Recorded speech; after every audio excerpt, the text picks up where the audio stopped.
मित्रों नमस्कार। महाकुंभ का पहला अमृत स्नान मतलब मकर संक्रांति का सकुशल समापन हो गया।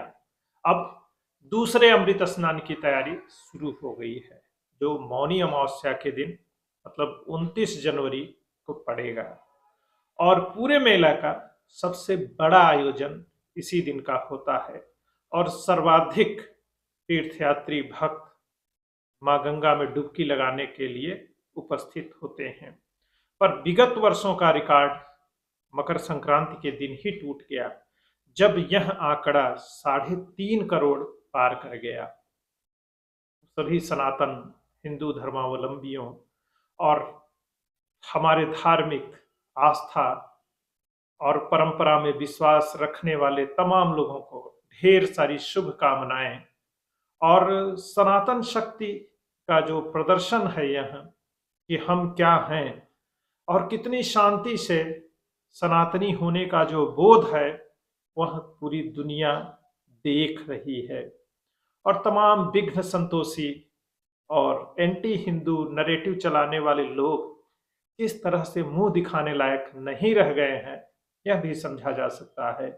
मीडिया में और बौद्धिक बाजार में खुद को सेक्युलर, उदारवादी और आधुनिक साबित करने का जो प्रपंच लगातार ये लोग चलाते रहते हैं, चाहे वह भारतीय हों या अभारतीय हों, अहिंदू हों या फिर हिंदू हों, सभी इस तरह के घाल मेल वाले व्यापार में अपना धंधा चला रहे हैं। अब सोचिए, महाकुंभ में आइए और भारत की विविधता, एकत्व, अभिन्नता को महसूस करिए। और जो एकता का महाकुंभ इसे कहा जा रहा है, उसे आप बड़ी सहजता से महसूस कर सकते हैं।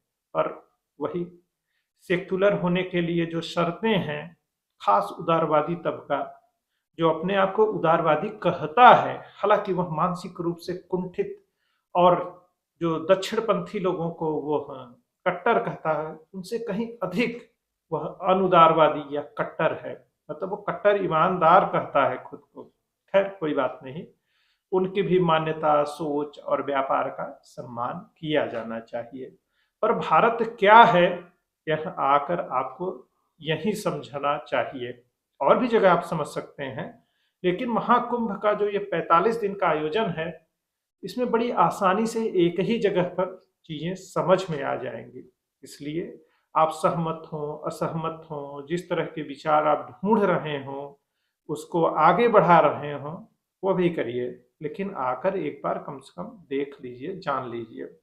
और आप चाहे जिस पार्टी को वोट देते हो, आप चाहे जिस विचारधारा के हों, इससे कोई फर्क नहीं पड़ता। आप बाद में उसी पार्टी को जाइए, मतदान करिए। लेकिन एंटी बीजेपी होने के नाते अपनी सभ्यता संस्कृति के विरोध में नरेटिव मत गढ़िए। जब चुनाव आएगा जाइएगा, वोट दे लीजिएगा।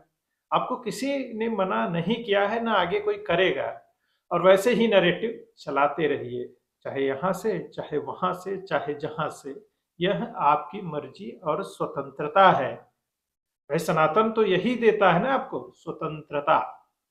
आप ठेकेदार मत बनिए, न सनातनियों के ठेकेदार बनिए, और विरोध करने का अपना प्रपंच ऐसे ही चलाते रहिए। तमाम लोग जो चुनाव में पहुंच जाते हैं, आपकी कौन सी जाति है, कौन सी बिरादरी है, कौन नाराज है, कौन प्रसन्न है, आइए थोड़ा कुंभ में भी घूम जाइए। और ये जो यूट्यूबर्स और टीवी चैनल्स वाले हैं, किसी के भी पास पहुंचकर तुरंत माइक लगा देते हैं और कुछ भी पूछने लग जाते हैं। भाई थोड़ा धैर्य रखो, थोड़ा आराम से बातें करो। और कोई भी कैमरा देखे बस हाथ हिलाना शुरू कर देते हैं, तो यार तुम मूर्ख साबित हो जाते हो। आराम से खड़े रहो, प्रणाम करो, धन्यवाद बोलो। तुम्हारा फोटो तब भी आएगा, तुम्हारे हाथ हिलाने के न हिलाने से तुम्हारी तस्वीर पे असर नहीं पड़ेगा, लेकिन तुम मूर्ख साबित हो जाते हो। इसी तरह बाबाओं की जो एक प्राइवेसी है, उनसे बात करो कि वो आपसे बात करना चाहते हैं कि नहीं करना चाहते, उनकी इस समय मन स्थिति क्या है, फिर बात करो। पहले सुनो, उनको समझने जानने की कोशिश करो। आपको कुछ पूछना नहीं पड़ेगा, आराम से बैठिए, पहले थोड़ी देर बातें, वो जो कह रहे हैं उसको सुनिए, समझिए। फोटो आप ऐसे ही ले सकते हैं, बाकी बकवास करने से बचिए।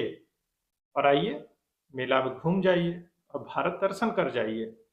बाकी चाहे जहाँ वोट देते हों, समर्थक हों, विरोधी हों, और महाकुंभ का जो कुछ एंटी मसाला ढूंढने में लोग लगे रहते हैं, वो बीजेपी का विरोध नहीं कर रहे हैं आप, कि आपका वोट बैंक वहाँ संतुष्ट होगा।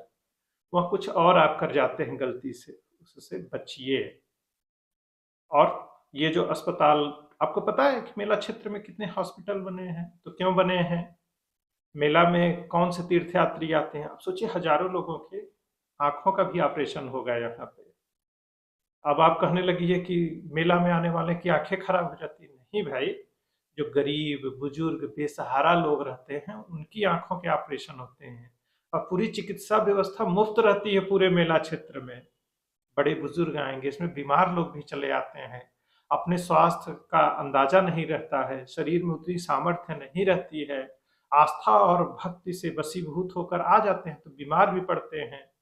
ऐसे लोगों को थोड़ी दिक्कत भी होती है, तो वह चीजें भी होंगी, पर इसमें मेला का दोष नहीं है। बाकी आप समझदार हैं, अपना नैरेटिव चलाते रहिए, आपकी रोजी रोटी के लिए वह भी जरूरी है। और तमाम निष्पक्ष, उदारवादी और सेकुलर पत्रकारों को भी दर्शन यहाँ आकर देना चाहिए। लेकिन सेकुलर होने की शर्त जो है हिंदू विरोधी होकर नहीं हो सकता है, और होना भी नहीं चाहिए। अगर आप हमारे यहाँ इन इन चीजों का अंधविश्वास कहते हैं, तो बाकी धर्मों, पंथों, सिद्धांतों के भी बारे में लिस्ट है लंबी, उन पर भी बोल के दिखा दीजिए और खूब बोलिए, आप मत मानिए। हमारे यहाँ तो नास्तिक होने की छूट है, सब कुछ मानने, करने, समझने की जरूरत है। और आपको ढेर सारी शुभकामनाएं। अपनी रोजी रोटी यहाँ से और बाहर से हर जगह से चलाते रहिए, और गाली गलौज का भी आपका अच्छा व्यापार है, इसके लिए फिर से वही शुभकामनाएं।